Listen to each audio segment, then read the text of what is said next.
আল্লাহর ওলি মুজাদ্দিদ কায়েমত আলী জনপুরি রহমাতুল্লাহ আলাইহি 200 বছর আগে অসংখ্য বাতিল ফিরকার বিরুদ্ধে জিহাদ করেছিলেন। আল্লাহর ওলি তার এত কারামত ছিল, একটা চাউলের উপরে সূরা ইখলাস লিখে, বিসমিল্লাহ সহ সূরা ইখলাস লিখে নিজের নাম দস্তখত করে দিতেন।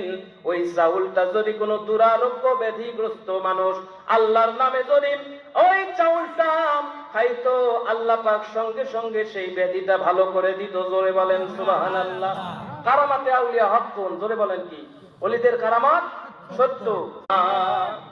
আল্লাহর ওলি মুজাদ্দিদ কায়েমত আলী জনপুরি রহমাতুল্লাহ আলাইহি 200 বছর আগে অসংখ্য বাতিল ফিরকার বিরুদ্ধে জিহাদ করেছিলেন।